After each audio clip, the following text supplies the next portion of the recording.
कुल को प्रणाम कर।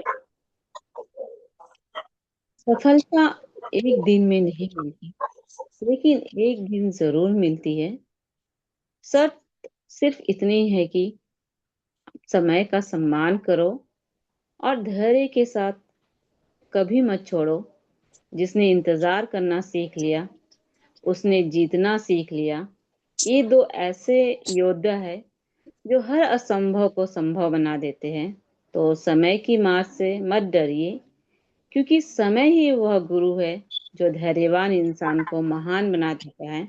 तो आज की शानदार सेशन की मैं शुरुआत करती हूँ। गुरुकुल परिवार में मैं आप सभी का स्वागत करती हूँ। परम पिता परमेश्वर को मैं कोटि कोटि नमन चरण वंदन करती हूँ। हाईरिच के संस्थापक आदरणीय केडी प्रतापन सर जी और आदरणीय शर्णा मैम को भी कोटि कोटि नमन चरण वंदन करती हूँ। आदरणीय कुलदीप सर जी को भी कोटि कोटि नमन वंदन करती हूँ। और गुरुकुल में बने सभी आदरणीय मातृशक्ति और सभी आदरणीय पुरुष शक्ति को भी मैं कोटि कोटि नमन चरण वंदन करती हूँ। और गुरुकुल में बने सभी पार्टिसिपेंटों का दिल की गहराई से मैं बहुत बहुत धन्यवाद करती हूँ कि अपना कीमती समय निकाल कर हमेशा गुरुकुल में बने रहते हैं।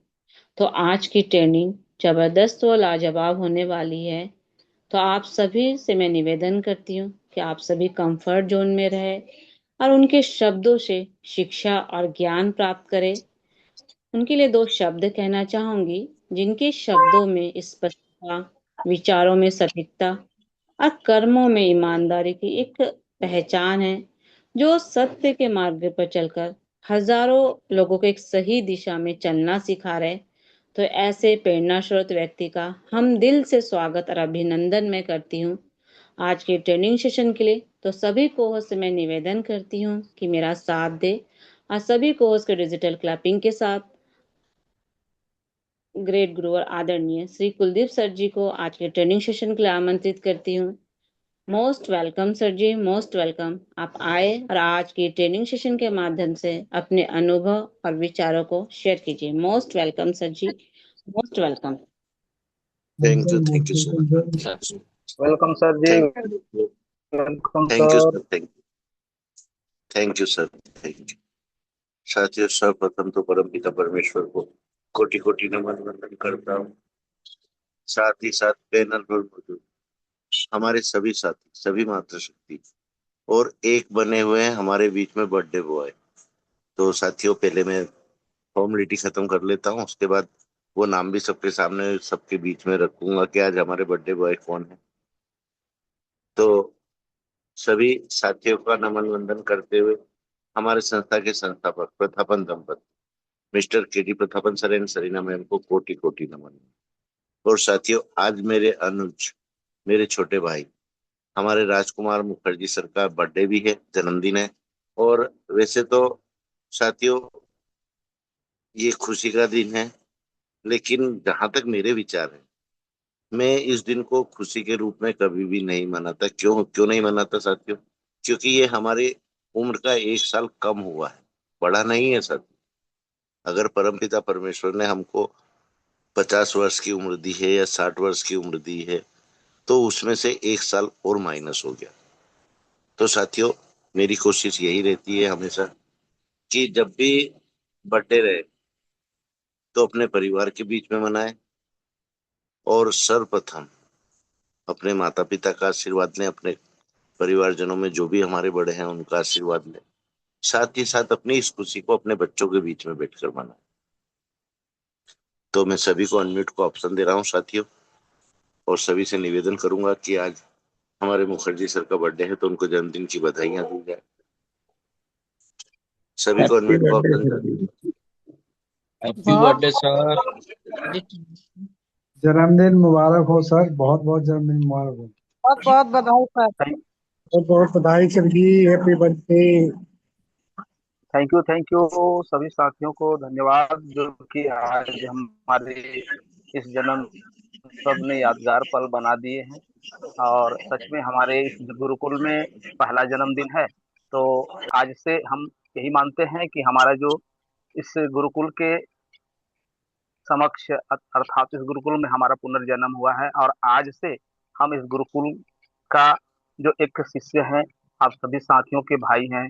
सभी साथियों का जो एक प्रेम सबका जो आज सदैव मिलता आ रहा है, इसी तरह से हमें सदैव ही मिलता रहे, यही यही आशा और उम्मीद रखते हुए हम जो है परमपिता परमात्मा से भी यही कामना करते हैं कि आप सभी साथियों का जीवन जो है इसी तरह से सदैव मंगलमय बना रहे, और हम जो है एक साथ इससे गुरुकुल में उपस्थित रहते हुए अपने जीवन को सफल बनाएं। थैंक यू, धन्यवाद। बहुत बहुत बधाई हो सर आपको। चलो साथियों, अब हमारे सेशन की ओर बढ़ते हैं।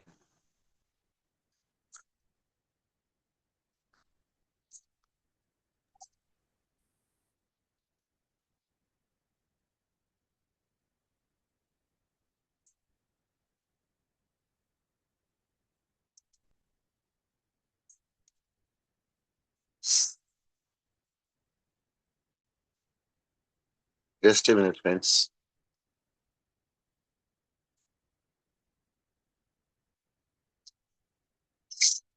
साथियों, मैं हमारे बीच में एक महान राजनीतिज्ञ हुए हैं, चाणक्य।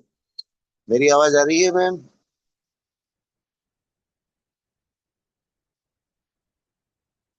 तो यस साथियों, मैं सर, आ रही है सर। के कंटिन्यू। चाणक्य के कुछ शब्द आप लोगों के बीच में रखना चाहूंगा। गरीब पैदा होना आपकी गलती नहीं, लेकिन साथियों, गरीब सोच के साथ मर जाना आपकी सबसे बड़ी गलती। साथियों, शब्दों पर ध्यान दीजिए। गरीब सोच के साथ मर जाना, ये हमारी सबसे बड़ी गलती होती है। और जो इंसान अपनी कमाई का सम्मान नहीं करता, समय भी उसका सम्मान नहीं करता। हर महीने थोड़ा थोड़ा बचाओ, थोड़ा सीखो, और थोड़ा खुद पर निवेश करो। याद रखना, दुनिया अमीरों की नहीं, समझदार लोगों की इज्जत करती है। तो साथियों, हमको जीवन में इसी बात का ध्यान रखना है हमेशा।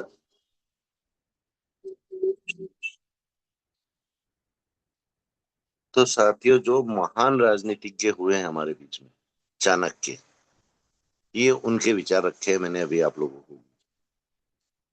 साथियों, हमने इन लाइनों का अर्थ ही अलग निकाल लिया है कि गरीब पैदा होना हमारे हाथ में नहीं है, लेकिन गरीब मरना ये हमारी सबसे बड़ी गलती। हमारी सोच ये हो चुकी है।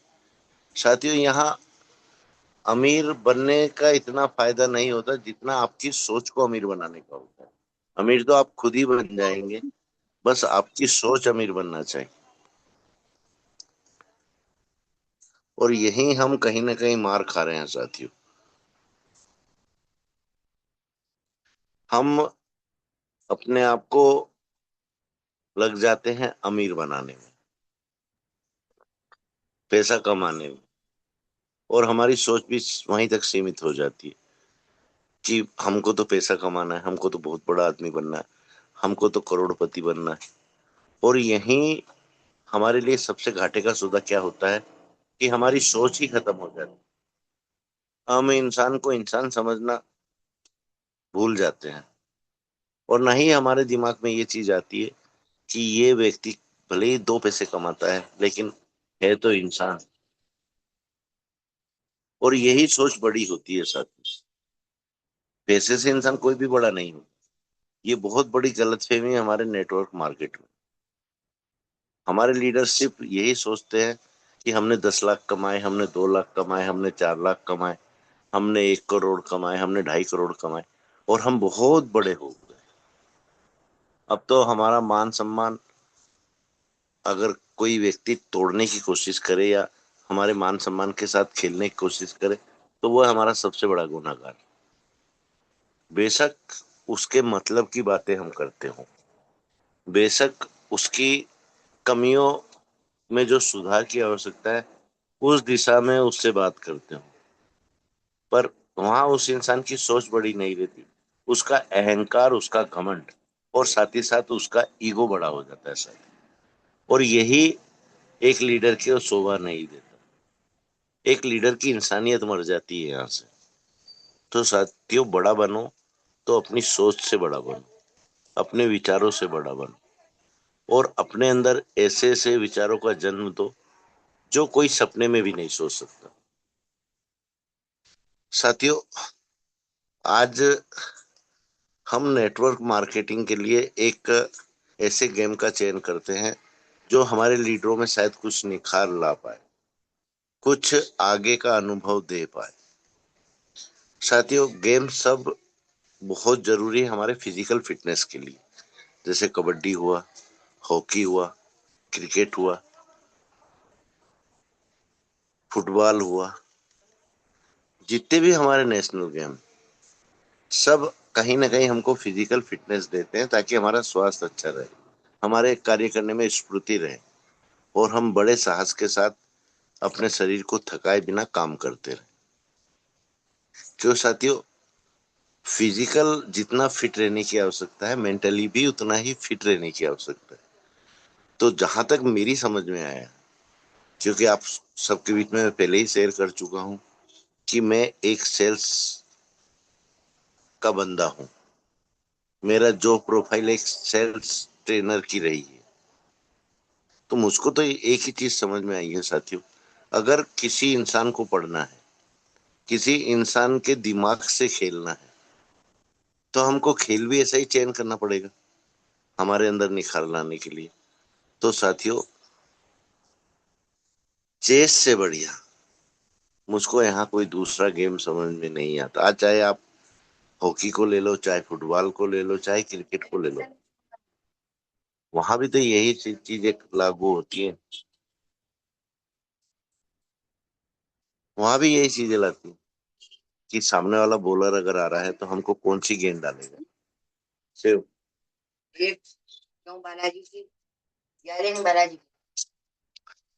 और वहां से उसके दिमाग को हमको पढ़ना रहता है और उस दिमाग से खेलना भी रहता है।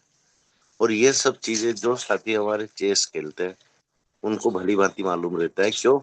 क्योंकि वो सामने वाले के दिमाग से खेलते हैं, उसके दिमाग को पढ़ने की कोशिश करते हैं कि अगर मैं ये चाल चलूंगा तो सामने वाला इस चाल को कैसे काटेगा। और जब सामने वाला व्यक्ति अपनी चाल को चलता है तो हम पहले से ही उस चीज के लिए तैयार रहते हैं कि इसने ये चाल चली तो मुझको यहाँ पर पलटवार करने के लिए ये चाल चलना है, और इसने ये चाल चली तो मुझको ये चाल चलना है। साथियों, आज नेटवर्क मार्केटिंग को जितना आप लोग समझे उतना ही मैं समझाऊं, लेकिन यहाँ थोड़ा सा मेरा जो उम्र का अनुभव है वो मेरे लिए बहुत फायदा देता है और मुझको कुछ आगे की सोच को और सच्चाई के साथ कबूलने के लिए प्रेरणा देता है। कौन साथी गलत करने की कोशिश कर रहा है, कौन साथी सही करने की कोशिश करता है, मैं उसकी वाणी से उनकी सभी चालाकियों को पकड़ता हूँ। और इसका मेन कारण है साथियों कि मैं अपने फ्री समय में, मेरी कोशिश यही रहती है, चाहे मेरे साथ कोई पार्टनर है या नहीं है, मैं दो व्यक्तियों की चाल चलने के लिए खुद को प्रेरित करता हूँ और अपने दिमाग को भी दो व्यक्तियों के दिमाग की तरह तोलता हूँ कि यहाँ मैं बैठा हूं तो ये मेरी चाल है, फिर मेरे को ये जगह बदल कर सामने वाले साइड पर जाना है और सामने वाला प्लेयर कौन सी चाल चलेगा ये अपने दिमाग से सोचते हुए वही चाल चलने की कोशिश करूँ। यही मेरा अनुभव है साथी, और यही मेरा दिमाग है। और ये दिमाग हमारे हर लीडर में होना चाहिए, क्योंकि साथियों यहाँ अच्छा काम करने के लिए भी जो हमारे बीच में गलत साथी रहते हैं उनकी चालाकियों को, उनकी आगे की रणनीतियों को हमको पहले से पकड़ना रहता है ताकि वो चाहकर भी कोई ऐसे गलत कदम ना उठा पाए जिससे हमारे कुछ साथियों का नुकसान हो जाए।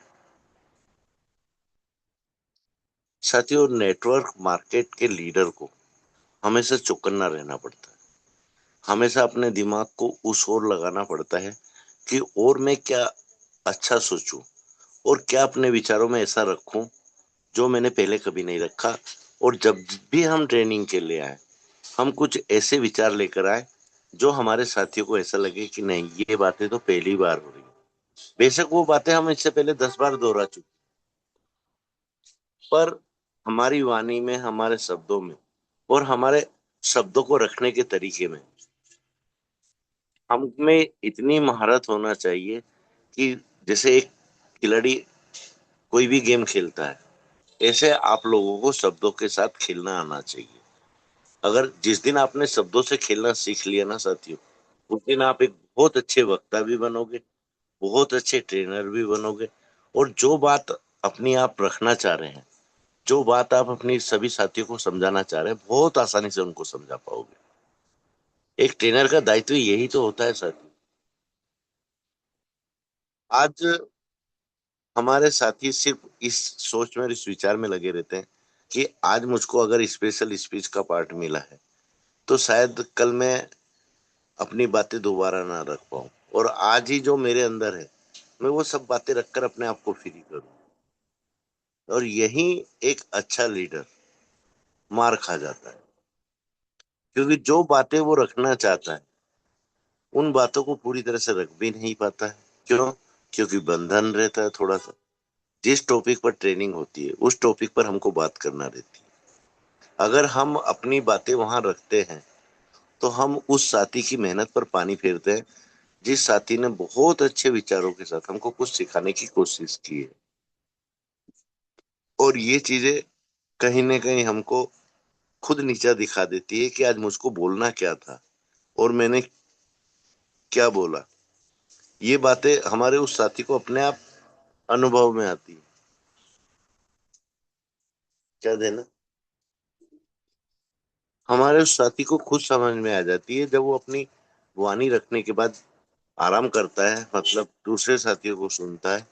जब उसको रियलाइज होता है कि मुझको आज क्या बातें रखना थी और मैंने क्या बातें रखी, तो साथियों हमको इन सब बातों का भी ध्यान रखना है। ट्रेनर की मेहनत पर कभी हमको अपनी बातें रखने की आवश्यकता नहीं है। उस ट्रेनर ने जो भी बातें रखी, जो भी विचार रखे और जो भी अपना अनुभव रखा, उन अनुभव से, उन विचारों से हमको क्या चीज समझ में आई और कौन सा शब्द हमको बहुत अच्छा लगा, उसी शब्द को पकड़कर हमारा ट्रेनर क्या कहना चाह रहा है, हमारा लीडर क्या कहना चाह रहा है, वहां से अपनी बातें स्टार्ट करो, ताकि हमारे साथियों को ये भी समझने में मदद मिले कि आज मुखर्जी सर अगर ट्रेनिंग के लिए आए हैं तो उन्होंने किस टॉपिक को रखा और उनकी सोच कहाँ जा रही है, वो क्या समझाना चाह रहे हैं हमको।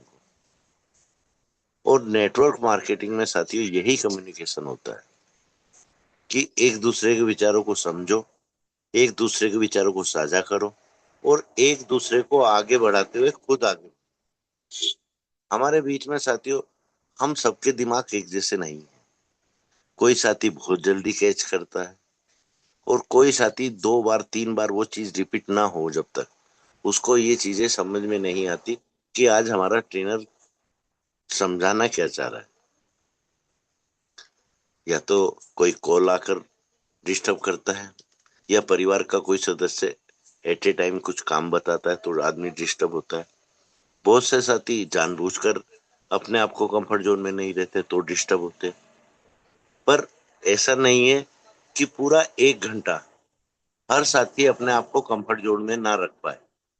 तो जब भी हम कोई ट्रेनिंग के बाद में स्पेशल में, शेयरिंग में, क्लोजिंग में आते हैं, तो हमारा ये दायित्व बनता है कि उस ट्रेनिंग को हम और आगे बढ़ाएं और हम उन बातों पर अपना खुद का भी ध्यान आकर्षित करें और अपने साथियों का भी ध्यान आकर्षित कराएं कि हमारा ट्रेनर आज क्या बोलना चाह रहा है, उसने क्या बोला है, क्या समझाने की कोशिश की है, ताकि जो साथी सही तरीके से सुन नहीं पाते, समझ नहीं पाते, उन साथियों को दोबारा जब वो चीजें रिपीट होती है वहां से समझ में आए। और ये जरूरी नहीं है साथियों जैसा ट्रेनर बोल रहा है वैसी की वैसी नकल आप लोग करें। यहाँ पर आपको अपना विवेक, अपने जीवन का अनुभव और अपने जीवन का ज्ञान इस्तेमाल करना है और सामने वाले ट्रेनर की वाणी को, उसके विचारों को अपने शब्दों में प्रकट करना है। जभी तो आपको प्राथमिकता मिलेगी कि नहीं, आज अगर ये ट्रेनर आया है, इस ट्रेनर ने अपनी बातों को बहुत अच्छे से रखा, लेकिन आज मुखर्जी सर ने आकर जब उसी ट्रेनिंग के ऊपर दो विचार अपने रखे, दो वाक्य अपने रखे, तो मुखर्जी सर ने बहुत सरल भाषा में समझाया उन चीजों को। ये महानता होती है साथी।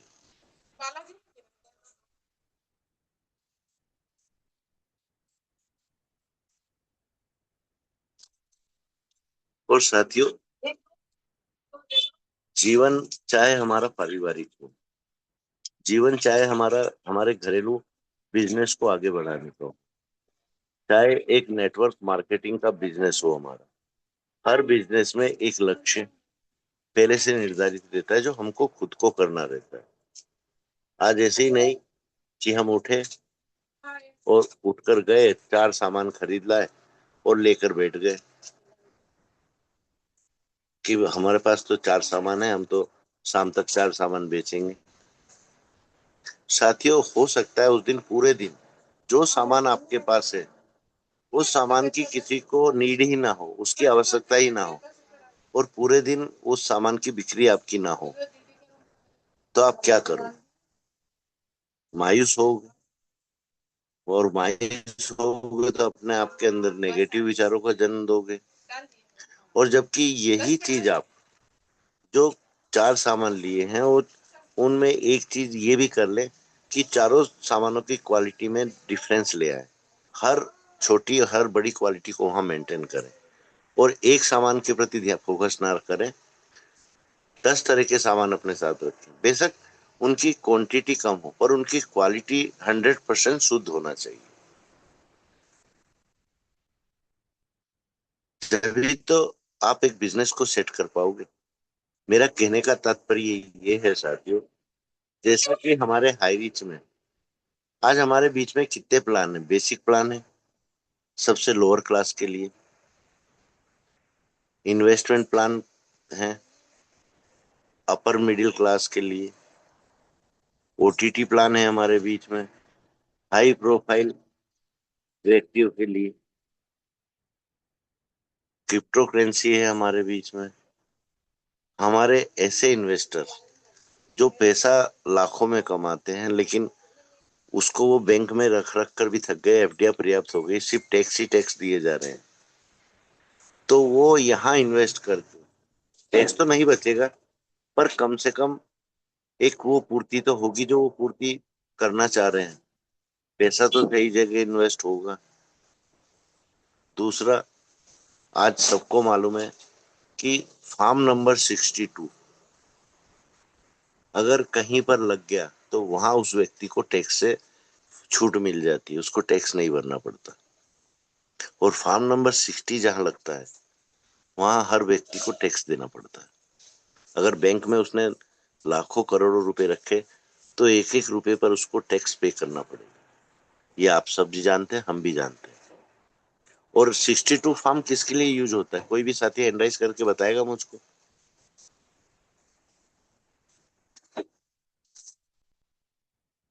साथियों, एक वर्ग है हमारा भारत के अंदर जिसकी सबसे ज्यादा बहुमत है, वो है किसान हमारे। और एग्रीकल्चर लैंड जो आती है, कृषि भूमि जिसको हम कहते हैं, वह टैक्स पेबल नहीं रहती। हमारे किसान भाइयों को टैक्स में पूरी तरह से छूट है।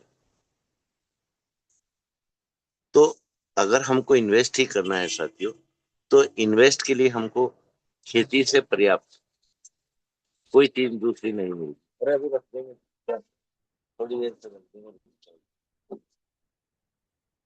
तो साथियों, इन्वेस्ट करो, एफडी के माध्यम से करो, चाहे ओटीटी शेयर के माध्यम से करो, लेकिन अपनी इनकम को शुद्ध और प्योर इनकम बनाने के लिए कुछ इन्वेस्टमेंट प्रॉपर्टी में भी करो, जिसको हम जमीन कहते हैं, उसमें भी करो, ताकि आपके पास ये दिखाने के लिए प्रूफ रहे कि मैंने ये पैसा कमाया है, तो ये मेरी कृषि के माध्यम से मेरे पास आया है।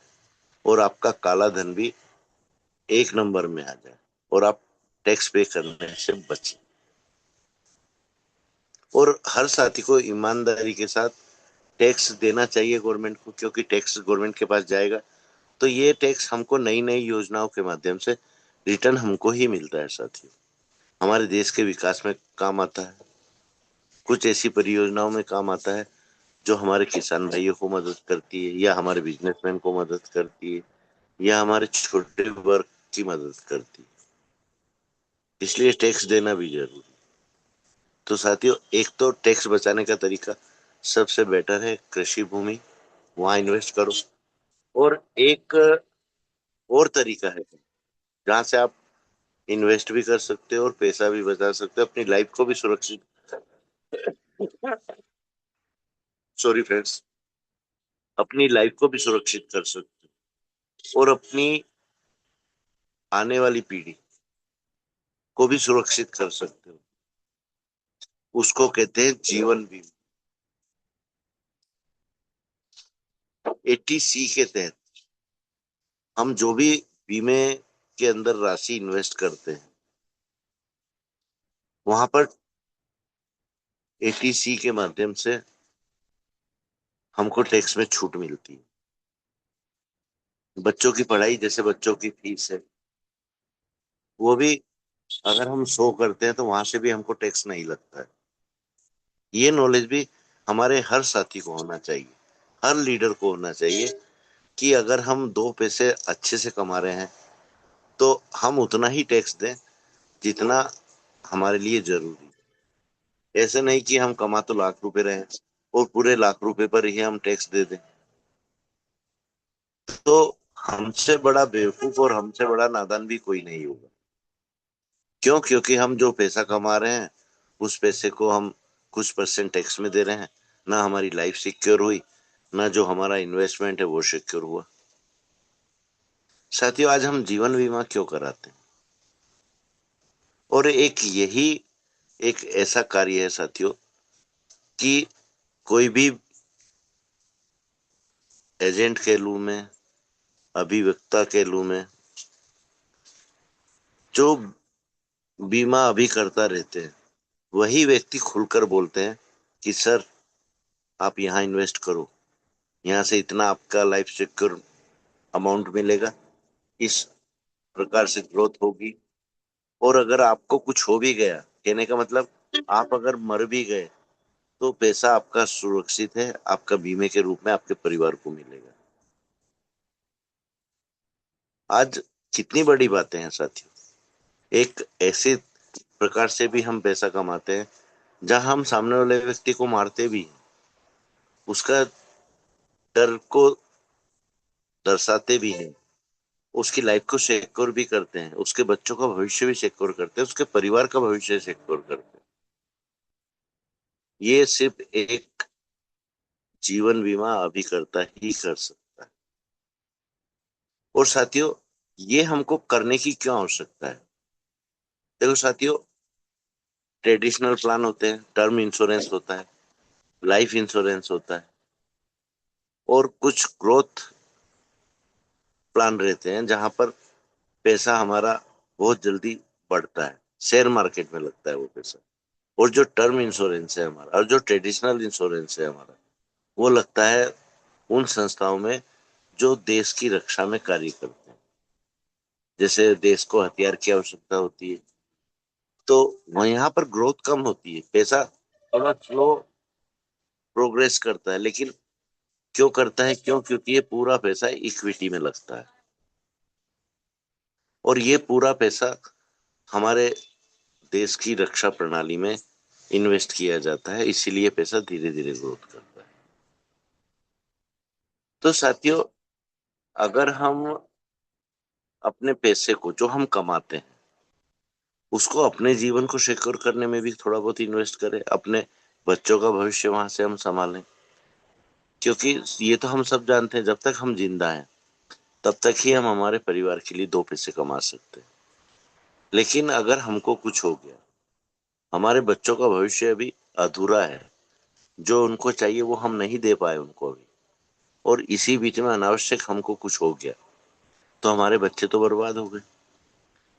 पर अगर हमने लाइफ इंश्योरेंस लिया हुआ है तो वहां से जो पैसा आएगा वो पैसा हमारी फैमिली को मिलेगा, जो हमारे बच्चों की पढ़ाई में, हमारे बूढ़े माँ बाप की जीवन यापन करने में कुछ आंशिक मात्र ही मदद करे, पर करेगा तो सही ना। तो साथियों, पैसा खूब कमाओ, अच्छी बात है, लेकिन पैसे को खर्च करना कैसे करना है, कहाँ करना है, ये सब नॉलेज भी हमको होना अति आवश्यक है। कि हमने यहाँ इन्वेस्ट पैसा किया है हमारा, तो ये हमारे बाद भी हमारे परिवार को बिल्कुल हमारी भांति ही सुरक्षित रखेगा, जैसे हमारे जीते जी हम हमारे परिवार को सुरक्षित रखते हैं। आज केवल बिजनेस ट्रेनिंग से काम नहीं चलता है साथियों। आज बिजनेस की हर प्रकार की ट्रेनिंगों से काम चलता है। हमारे सभी लीडर्स को लीगल जानकारियां भी पूरी होना चाहिए कि हम ये कार्य करेंगे, ये लीगल है कि इनलीगल है।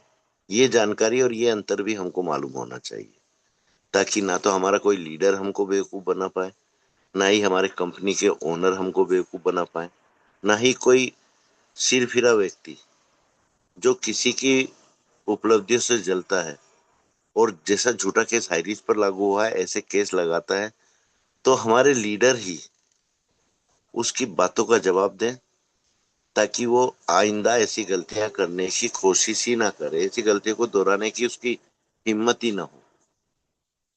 आज ये सब चीजें हमारे बीच में होने की नहीं।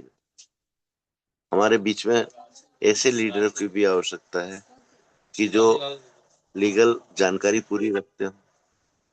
दूसरा, कुछ ऐसे साथी भी हमारे रहे जो हेल्थ संबंधित नॉलेज रखते हैं, जैसे डॉक्टर्स हुए, वैद्य हुए, ताकि हमारे बीच में कोई ऐसे साथी हो जिनको आर्थिक तंगी भी रहे, वो उतना नहीं कमा पा रहे हैं जितना उनको कमाना चाहिए, और उनको अनावश्यक कुछ ऐसा प्रॉब्लम आ जाती है जिसका खर्चा भी वो वहन नहीं कर सकते, तो वहां उनको हेल्प मिले।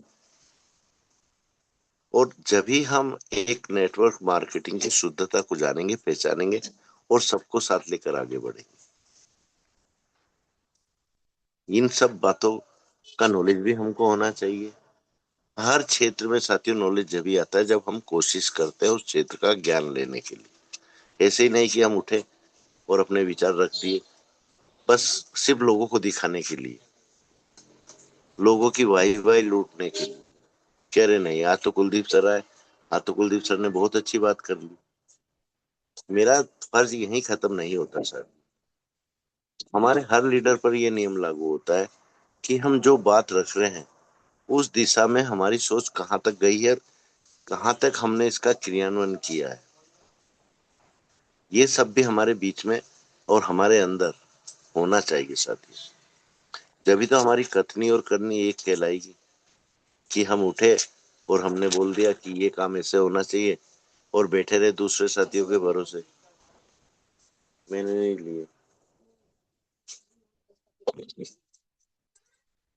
तो ये सब चीजें भी तो हमको ही सोचना पड़ेंगे, हमको ही विचार करना पड़ेगा। और साथियों, ये सब वही व्यक्ति सोच सकता है जिसको अपने जीवन से लगाव, अपने बच्चों से लगाव है, अपने परिवार से लगाव है, अन्यथा नहीं। कहते हैं ना, नशा खराब है, बिल्कुल खराब है साथियों, मैं भी मानता हूँ। लेकिन अगर नशा सही हो तो नशे से बढ़िया साथी हमारा कोई दूसरा होता भी नहीं। नशा करो साथी, अपने जीवन को आगे लाने के लिए नशा करो, अपने सिद्धांतों का नशा करो, अपनी सोच पर नशा करो, अपने लक्ष्य पर नशा करो, और नशा करो अपने कार्य पर।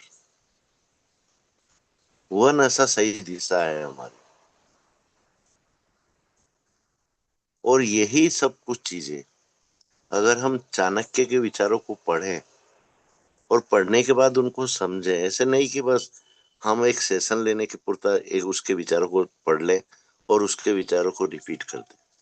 वो कहना क्या चाहे हैं, उन्होंने क्या कहा है आज से काफी समय पहले, जो आज भी हमारी राजनीति में बहुत हेल्प कर रहा है। आज हमारे ग्रंथों को उठाकर देख लो साथियों, आज रामायण को ही उठाकर देख लो। सीता की खोज में किसको भेजा? हनुमान जी को भेजा। लेकिन जब लंका पहुंच गए, युद्ध की पूरी तैयारी हो गई, शांति दूत बनाकर किसको भेजा? अंगद को भेजा। तो ये एक विदेश नीति को दर्शाता है कि हमारे पास सिर्फ हनुमान जी ही एक इकलौते योद्धा नहीं है, हमारे पास और भी काफी योद्धा हैं, ताकि सामने वाला दल लड़ने से पहले ही हार जाए। और हुआ भी यही था साथियों। हनुमान जी गए थे लंका, पूरी लंका तहस नहस करी आए थे। और जब शांति दूत बनकर हमारे अंगद गए थे तो उनका पैर किसी से भी नहीं हिला था। उन्होंने भी अपनी शक्ति का प्रदर्शन कर दिया था। और लंका में जितने भी वीर योद्धा थे आधे तो इसी सोच में मर गए कि अगर हनुमान और अंगद में इतनी शक्ति है तो यहाँ जितने वानर हैं उनमें कितनी शक्तियां होंगी। आधी लड़ाई तो वहीं जीत गए थे राम। तो ये गुण भी हमारे लीडरों में होना चाहिए, ये ज्ञान भी हमारे लीडरों में होना चाहिए। क्योंकि आज साथियों सिर्फ प्रपंच चलता है नेटवर्क मार्केटिंग में, दिखावा चलता है, हकीकत उससे कोसों दूर रहती है। चाहे विचार हो उनके, चाहे उनका आचरण हो, चाहे उनका नॉलेज हो, कुछ भी उठाकर देख लो, उसके आसपास भी नहीं होते। लेकिन दिखावा कि मैं महान हूं, मेरे से बड़ा कोई नहीं है, मेरे जितना नॉलेज किसी को भी नहीं है। साथियों नॉलेज किसी के बाप की बकौती नहीं रहती। नॉलेज एक ऐसा गुण है हर इंसान के अंदर, हर लीडर के अंदर। सिर्फ उस नॉलेज को उसने अनुभव किया हो, उसने उसको सही तरीके से समझा भी हो और उस पर कार्य भी किया हो, उसको नॉलेज कहते हैं, उसको अनुभव कहते हैं। सुनी सुनाई बातों को अनुभव नहीं कहा जाता साथियों। किताब पढ़कर कोई भी पंडित नहीं बना साथियों। अगर किताब पढ़ पढ़कर सब पंडित बन जाते तो आज इस देश में महान लोगों की कमी नहीं रहती। एक अच्छे से अच्छा पढ़ा लिखा व्यक्ति एक छोटे से किसान से हार जाता है। क्यों हारता है?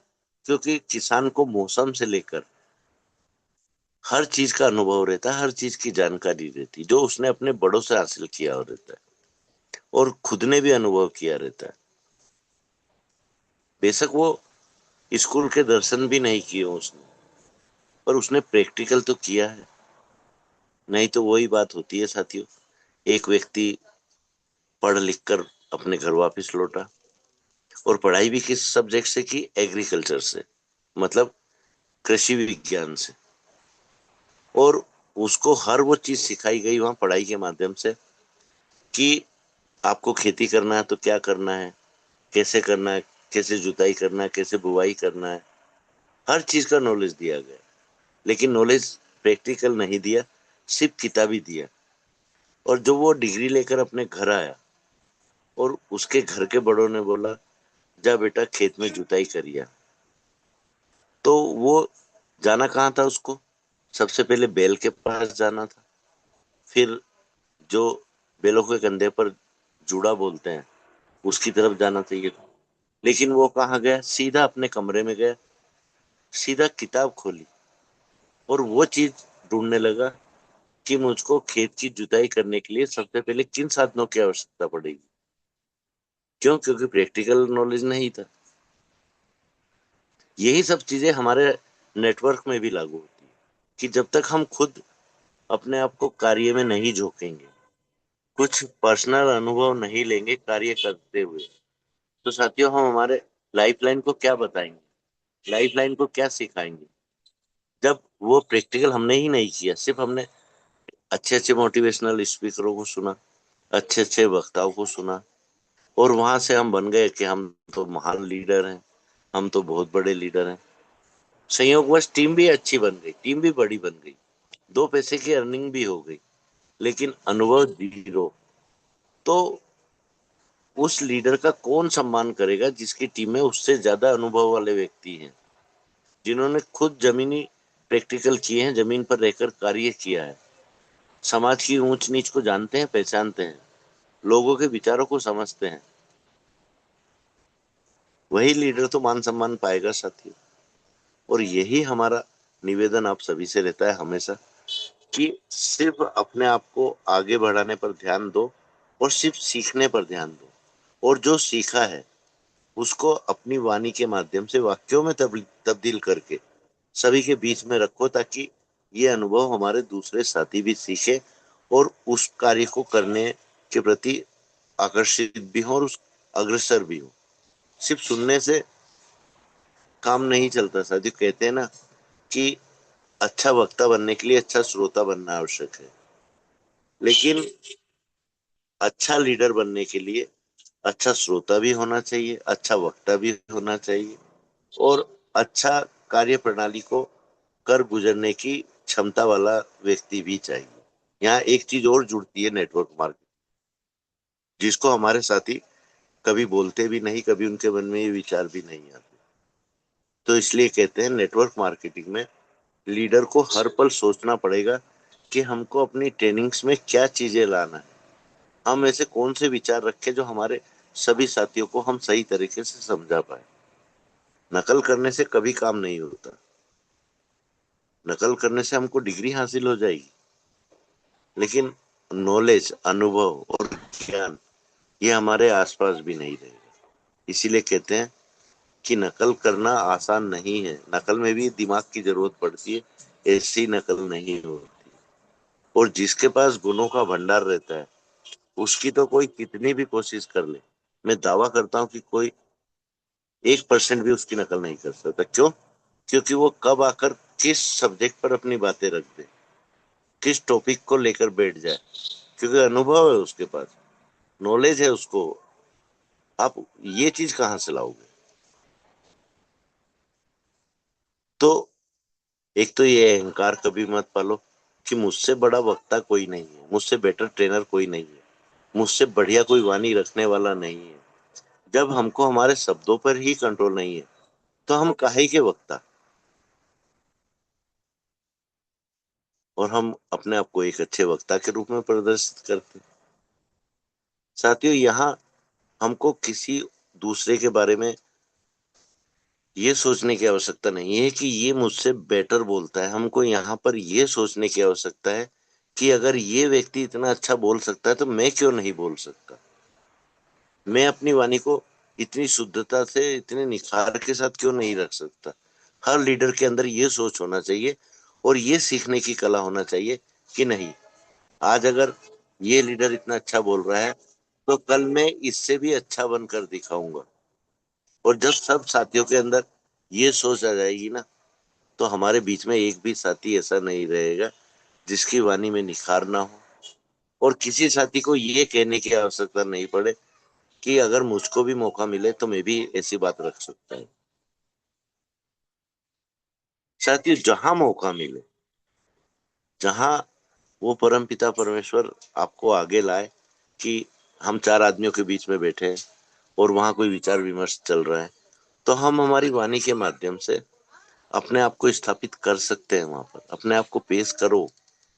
अगर हम हर जगह चुप रहेंगे तो हम अपने आप को ही नहीं पहचान पाएंगे, हमारे गुणों का ही हमको मालूम नहीं पड़ेगा कि मेरे अंदर क्या छिपा हुआ है, क्या अनुभव है मुझको, क्या ये अच्छा है, क्या ये बुरा है। इसका ज्ञान ही हमारे आसपास नहीं आएगा। तो साथियों, अगर आप सीख रहे हो तो जो आपने सीखा उसको एक वक्ता के रूप में रखने की कोशिश भी करो। और जो आपके अंदर विचार दफन है, उन विचारों को उस कब्र से बाहर निकालो और अपनी जिह्वा के माध्यम से अपने दूसरों साथियों के सामने पेश करने की कोशिश करो। जब आप एक सफल और एक अच्छे लीडर बनोगे। क्योंकि आपका और हमारा लक्ष्य अलग नहीं है साथियों, हम सबका लक्ष्य एक है यहाँ, कि अपने परिवार को वो कुछ देना जो हम आज से पहले नहीं हासिल कर पाए थे। हम हमारे परिवार के वो पहले व्यक्ति बनना चाहते हैं जो हम हमारे आने वाली एक पीढ़ी नहीं, 7 पीढ़ियों को सुरक्षित करना चाहते हैं। एक तरह से लाइफ सिक्योर करना चाह रहे हैं। जैसे एक जीवन अभिकर्ता सभी को समझाता है, जब तो वो अपना टारगेट पूरा करता है तो वो भी बिजनेस। कोई साथी कमीशन बेस पर करता है, कोई सैलरी बेस पर करता है। सैलरी बेस वाले व्यक्ति को टारगेट दिया जाता है और कमीशन बेस वाला व्यक्ति अपना टारगेट खुद सेट करता है कि मेरी जरूरत कितनी है, मेरी आवश्यकता कितनी है, और मेरे को यहीं नहीं रुकना। अगर इस महीने में 1 लाख रुपए कमा रहा हूं तो अगले महीने मेरी इनकम 2 लाख की होना चाहिए। अगर आप वाकई नेटवर्क मार्केट में आए हैं तो ये सोच आपकी होना चाहिए। तब तो आपका नेटवर्क मार्केट में बने रहना ठीक है, अन्यथा आप लोग सभी अपना टाइम वेस्ट कर रहे हैं, टाइम बर्बाद कर रहे हैं। अपना भी कर रहे हो, अपने परिवार का भी कर रहे हो, अपने बच्चों का भी कर रहे हो। ये चीजें भी हमको सोचना पड़ेगी और समझना पड़ेगी। और समय को देखते हुए मैं मेरी वाणी को विराम देता हूँ और अनीता मैम से निवेदन करूंगा, मैम आप आए और मीटिंग को आगे गति प्रदान करें। बहुत बहुत धन्यवाद सर जी। आप आए और बहुत ही शानदार तरीके से ट्रेनिंग सेशन के माध्यम से अपने विचारों और अनुभव को हमारे बीच रखा, इसलिए मैं आपका दिल से धन्यवाद करती हूँ। आज की ट्रेनिंग के हमें महत्वपूर्ण सीख यही मिली कि ज्ञान आपको रास्ता दिखा सकता है, लेकिन अभ्यास आपको मंजिल तक पहुंचाता है। तो बहुत बहुत धन्यवाद करती हूँ। आगे बढ़ती हूँ स्पेशल स्पीच के पार्ट के लिए।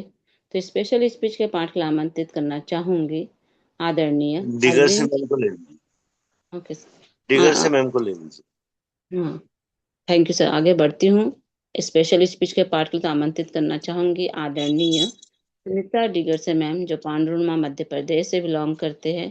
तो मैं आमंत्रित करती हूँ सभी को होस्ट के डिजिटल क्लैपिंग के साथ। मैम आप आए और स्पेशल स्पीच का पार्ट निभाए। Most welcome ma'am, most welcome. आदरणीय सुमित्रा डिगर से ma'am, most welcome ma'am. Thank you so much ma'am, बहुत बहुत धन्यवाद। नमस्कार दोस्तों, जय हरी। सभी ऑल पार्टिसिपेंट को बहुत बहुत धन्यवाद करती हूँ। और सर्वप्रथम धन्यवाद करना चाहूंगी हमारे सभी गुरुजनों को, सभी मातृशक्तियों को। बहुत बहुत धन्यवाद कि आप सभी का साथ और सहयोग हमेशा बना रहता है और इसी तरह बना रहे। और धन्यवाद करना चाहूंगी ऐसे शानदार सिस्टम के संस्थापक Shri T D Prathapan sir और सुमना प्रतापन मैम, जिनके माध्यम से आज हमें ये सिस्टम मिला है। और यहाँ से हम हर रोज कुछ नया सीखते हैं अपने जीवन में। और आज की हमारी ग्रेट होस्ट, ग्रेट मातृशक्ति अनीता शाह मैम, बहुत बहुत धन्यवाद मैम। बहुत ही शानदार आपकी होस्टिंग और आपकी मधुर वाणी जो इस गुरुकुल को सजाती है, उसके लिए मैं दिल से बहुत बहुत धन्यवाद करती हूँ। बहुत ही शानदार शब्दों से आपने मुझे इनवाइट किया, तो थैंक यू सो मच। और आज के हमारे ट्रेनर, ग्रेट लीडर, हमारे ग्रेट गुरु कुलदीप सर जी, उनका भी मैं दिल से बहुत बहुत धन्यवाद करती हूँ। जो ट्रेनिंग सेशन उन्होंने आज हम सभी के बीच में रखा है, बहुत ही शानदार और जबरदस्त तरीके से रखा है। और उनके हर एक शब्द जो हमारे जीवन को एक नई दिशा देते हैं, तो उसके लिए मैं बहुत बहुत धन्यवाद करती हूँ। क्योंकि आज जो उन्होंने अपने ट्रेनिंग पार्ट में हर एक चीज को जो आज उन्होंने रखा, और जिस तरह से उन्होंने आज का सेशन लिया, जहाँ हमें हर एक छोटी सी छोटी बातों को अपने विचारों के माध्यम से आज उन्होंने रखा है यहाँ पर, कि एक गरीब होना हो सकता है हमारे हाथ में नहीं था, लेकिन जब हम पैदा हुए थे, लेकिन जब हम मरे तो हम अमीर बन के मर सकते हैं, क्योंकि ये हमारे हाथ में है। हम अपने जीवन में वो सब कुछ हासिल कर सकते हैं जो हमें एक बेहतर व्यक्ति बनाता है, और एक बेहतर इंसान और धन दौलत से परिपूर्ण जब हम बन सकते हैं, तो कैसे बन सकते हैं, किस तरह से हम अपनी इनकम को सेविंग कर सकते हैं और वहां से हम उसे बढ़ा सकते हैं, किस तरह से हमें इन्वेस्टमेंट करना है। तो इन सभी बातों को सर ने आज अपने ट्रेनिंग सेशन में रखा। और हमारे ग्रंथ पुराणों के जो उदाहरण हम सभी के बीच में रखे, तो इसी तरह हमें भी अपने जीवन में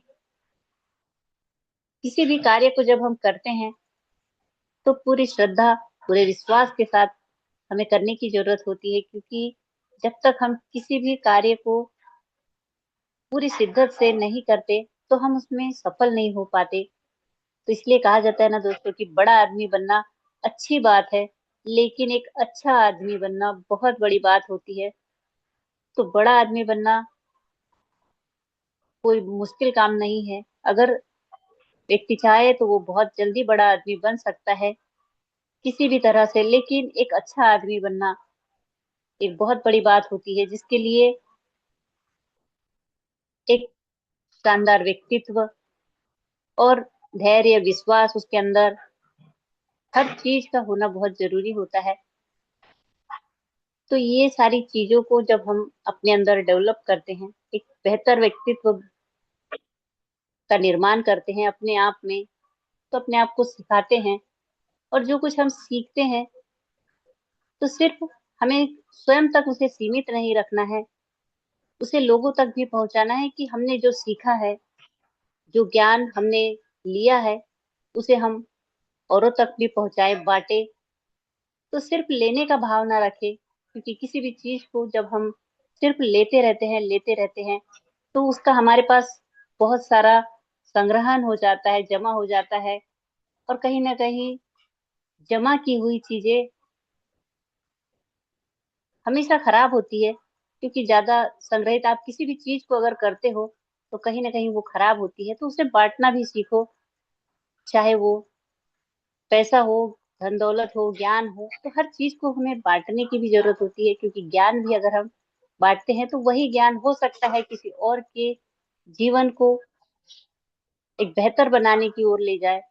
तो हमारे पास जो भी चीज हम लेते हैं तो उसे हमें बांटने का जो हमारा भाव होता है, तो हमेशा बांटना सीखना है।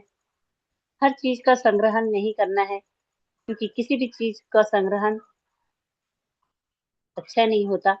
तो हर चीज को बांटते रहिए अपने जीवन में। हर सुख को भी बांटिए तो दुख को भी हम बांटते हैं, क्योंकि परेशान अगर हो तो हम किसी न किसी व्यक्ति के पास जाकर अपनी परेशानी बता देते हैं। कि क्यों बताते हैं? क्योंकि हमारे मन का बोझ हल्का हो जाता है। उसी तरह अगर हमारे जीवन में खुशियां आती है तो हमें खुशियों को भी बांटना चाहिए। हो सकता है कोई परेशान व्यक्ति के जीवन में खुशियां आ जाए। तो आज जो सर ने हम सभी के बीच में जो ट्रेनिंग सेशन रखा, बहुत ही शानदार तरह से रखा है। तो मैं सर का दिल से बहुत बहुत धन्यवाद करती हूँ, क्योंकि मैं उनके बातों को, उनके विचारों को मैं दोहरा नहीं सकती। लेकिन जो हम सीखते हैं तो बहुत सारे ऐसी चीजें, जो आज ऐसी बातें हम सभी के बीच में रखी है, जो हमारे जीवन में एक बेहतर बदलाव को लेकर आती है और हम एक बेहतर जीवन की ओर अग्रसर होते हैं। तो हमें अपने जीवन को नियंत्रण में नहीं, कहते हैं ना कि जीवन को नियंत्रण में नहीं, समर्पण से सुंदर होता है। क्योंकि जब हम अपने जीवन पे नियंत्रण करते हैं तो कहीं ना कहीं हमारे जीवन में बहुत सारी उलझने होती है। अगर हम अपने जीवन को समर्पित करते हैं तो वही समर्पण हमारे जीवन को सुंदर बनाता है। तो ऐसे ही जब हम सब कुछ नियंत्रित करना छोड़ देते हैं और ईश्वर या सत्य पर जब हम भरोसा करते हैं, तब हमारे भीतर बहुत ही हल्कापन महसूस होता है। और एक हमारे अंदर वो शक्ति जागती है कि हम सबके हित में सोचते हैं। एक निस्वार्थ भाव जब हमारे अंदर आता है तो वही निस्वार्थ भाव हमें हमेशा रखने की होती है। क्योंकि चाहे वो हमारे परिवार के प्रति हो, हमारे टीम के प्रति हो, चाहे हमारे बिजनेस के प्रति हो। क्योंकि किसी भी कार्य को जब हम करते हैं तो उसमें समर्पित होना जरूरी होता है उस कार्य के प्रति। क्योंकि जब तक हम किसी भी कार्य को समर्पित भाव से नहीं करते तो उस कार्य में हम कभी सफल नहीं होते हैं। तो उसे भी समय देने की जरूरत होती है, चाहे वो कोई भी कार्य हो। तो ऐसे ही आज जो सर ने हमें सभी के बीच में ट्रेनिंग सेशन रखा, उसके लिए मैं दिल से बहुत बहुत धन्यवाद करती हूँ। और ज्यादा समय न लेते हुए अपनी वाणी को यहीं पर विराम करना चाहूंगी और बैक टू होस्ट करना चाहूंगी आज की हमारी ग्रेट होस्ट, ग्रेट मातृशक्ति अनीता शाह मैम जी। आप आए और सेशन को आगे कंटिन्यू करें। तो थैंक यू सो मच। जय हरि। Most welcome ma'am. बहुत बहुत धन्यवाद मैम, आप आए और बहुत ही शानदार तरीके से आपने आज के स्पेशल स्पीच का पार्ट निभाया, इसलिए मैं आपका दिल से धन्यवाद करती हूँ। समय को देखते हुए मैं आज क्लोजिंग पार्ट के लिए आमंत्रित करना चाहूंगी ऐसे ही ग्रेट लीडर आदरणीय अरविंद चतुर्वेदी सर जी, जो वीर भूमि महोबा से बिलोंग करते हैं। तो आज के शानदार सेशन के क्लोजिंग पार्ट के लिए सर आपको आमंत्रित करती हूँ। Most welcome sir ji, most welcome आदरणीय अरविंद चतुर्वेदी सर जी। सर जी आप कंफर्ट जोन में है तो मोस्ट वेलकम सर जी।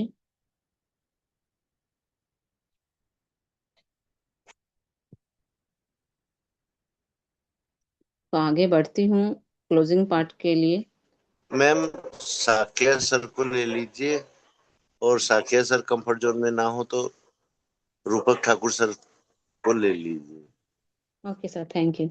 तो क्लोजिंग पार्ट के लिए आमंत्रित करना चाहूंगी आदरणीय अनिल साख्या सर जी, जो मैनपुरी उत्तर प्रदेश से बिलोंग करते हैं, तो आज के शानदार सेशन के लिए क्लोजिंग पार्ट के लिए सर आपको आमंत्रित करती हूँ। Most welcome sir ji, most welcome. आप आए और आज के शानदार सेशन के क्लोजिंग के पार्ट को निभाए sir ji. Most welcome Anil साख्या सर जी। सर जी आप कंफर्ट जोन में, तो मोस्ट वेलकम। तो कंफर्ट जोन, तो नेक्स्ट बढ़ती हूँ आदरणीय रूपक ठाकुर सर जी। क्लोजिंग पार्ट के लिए सर जी आपको आमंत्रित करती हूँ। सभी को होस्ट के डिजिटल क्लैपिंग के साथ sir ji. Most welcome sir ji, most welcome. Sir आप कंफर्ट जोन में, तो मोस्ट वेलकम सर जी, आदरणीय रूपक ठाकुर सर जी।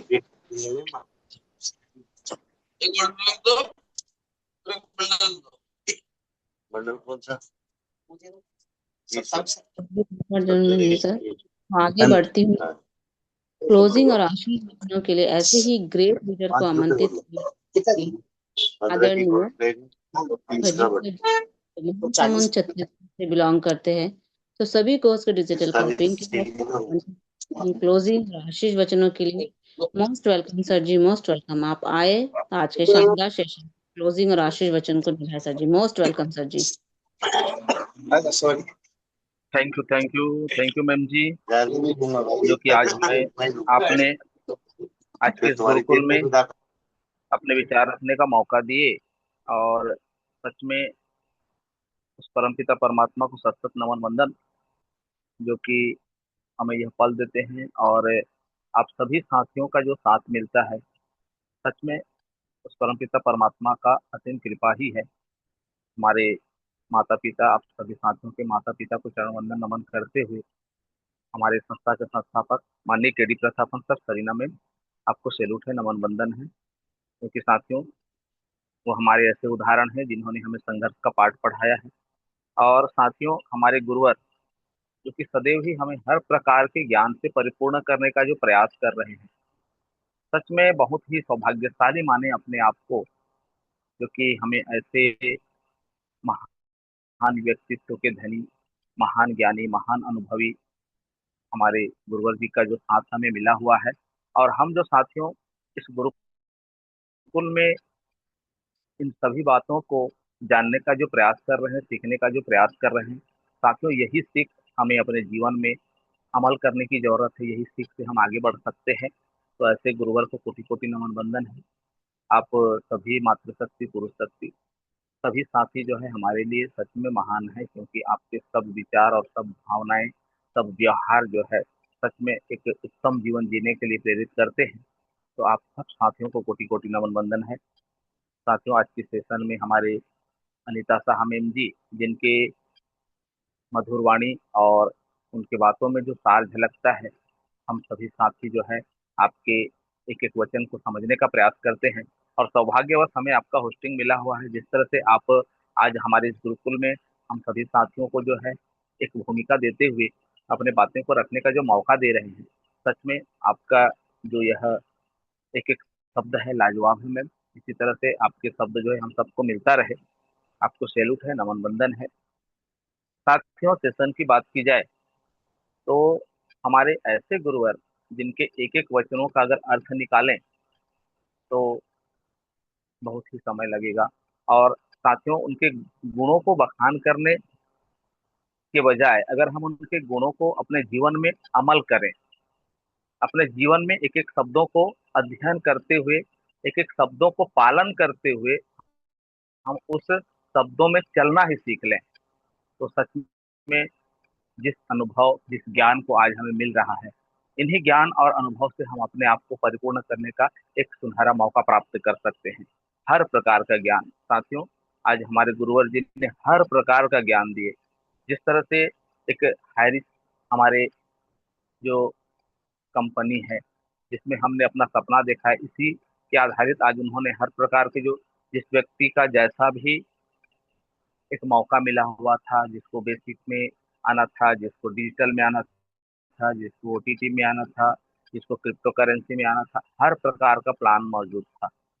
और साथियों, इसी के चलते आज हमारा जो है ये हारिस हमें जो है दिल से भाता है, और हम जो है आज हारिस के ही गुण गाते फिरते हैं और यही सपना देखते हैं कि हम जो है हाई रिस्क के जो एक हम पर कृपा है, एक जो हाई रिस्क जो है हमें अपने जीवन के लिए सुनहरा मौका जीने का जो मौका दिया है, यह मौका हमें मिला हुआ है, तो उसी मौके से ही हम अपने जीवन को सकारात्मक सोच के साथ में आगे बढ़ाने का एक सुनहरा मौका प्राप्त करेंगे। यह आशा और उम्मीद हम सदैव लगा कर बैठे हैं। और साथियों, यही आशा जो है, इस तरह से कहा जाता है ना कि विश्वास, आशा से विश्वास का जन्म होता है। और जिस व्यक्ति का विश्वास अगर प्रबल हो जाता है, तो साथियों उस विश्वास से उस परमपिता परमात्मा का असीम कृपा प्राप्त होता है।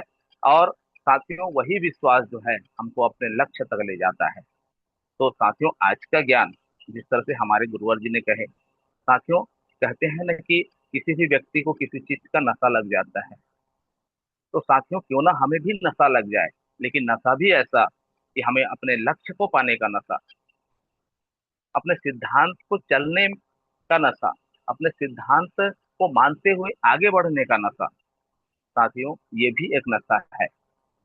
और जिस व्यक्ति को यह नशा लग जाए, जिस तरह से आज हम सब साथी गुरुकुल में उपस्थित होते हैं, और अगर किसी कारणवश हमारे गुरुकुल में हम उपस्थित न हो पाए, तो साथियों हमें बेचैनी होती है।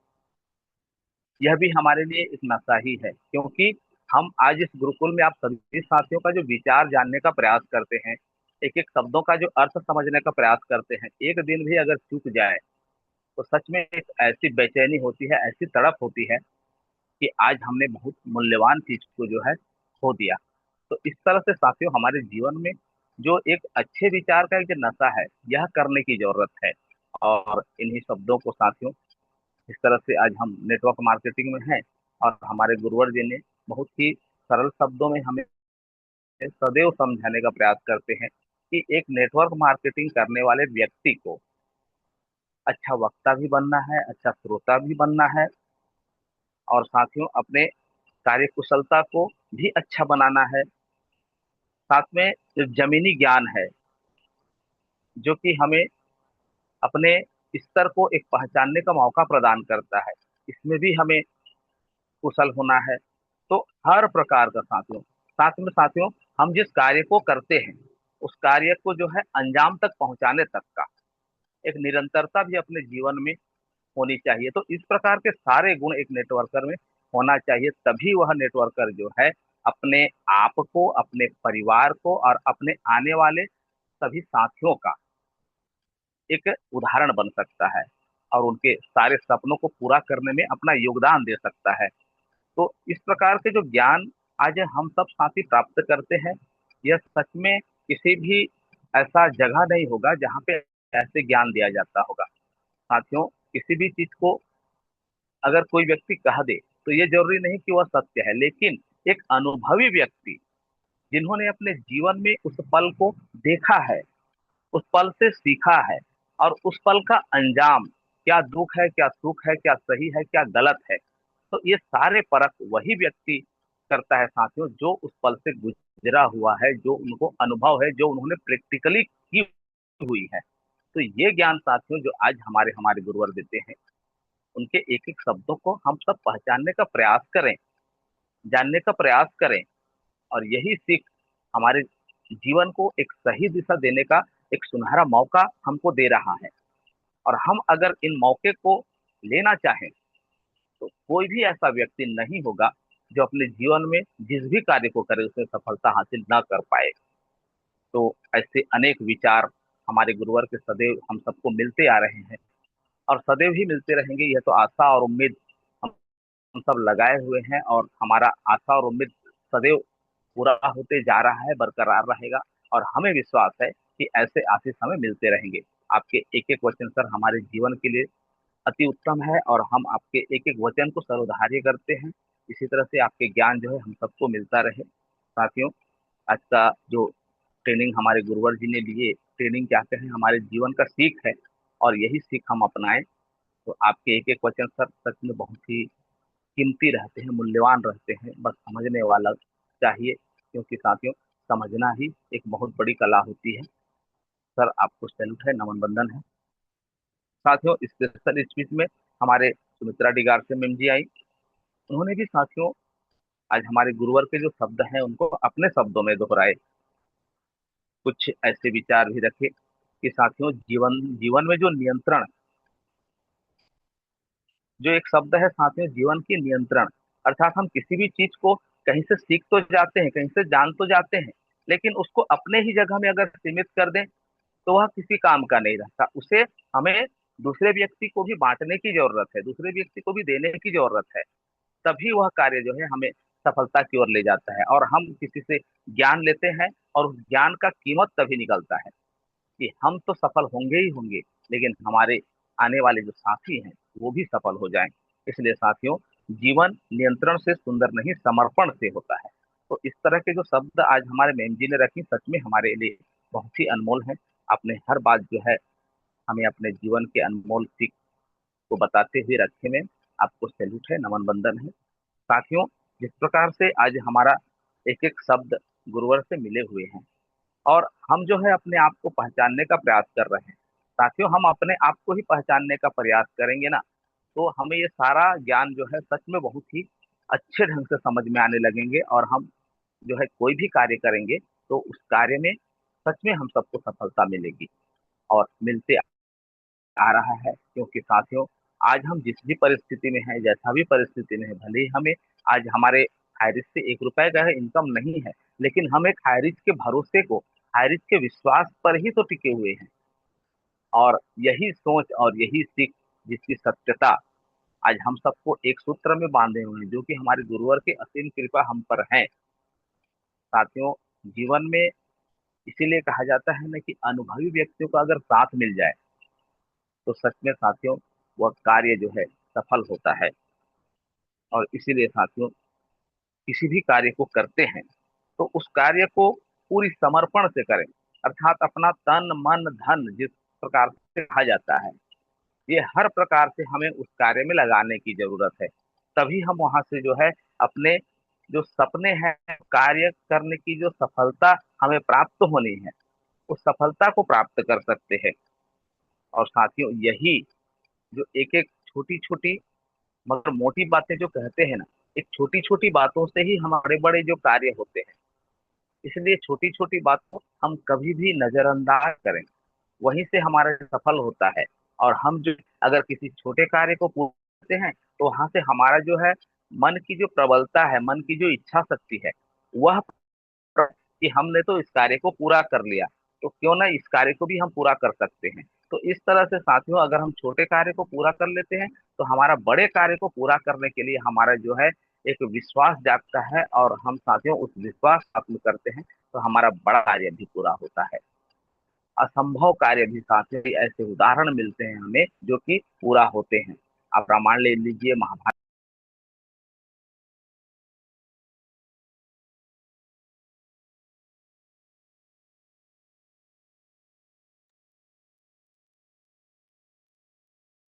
मैं बहुत बहुत बहुत धन्यवाद करती हूँ सर, आप आए और बहुत ही शानदार तरीके से अपने आशीर्ष वचनों को रखा हम सभी के लिए। से दिल से आपका धन्यवाद करती हूँ। सफलता किस्मत से नहीं, लगातार प्रयास से मिलती है। तो सर ने बहुत ही शानदार तरीके से आशीष वचनों को रखा।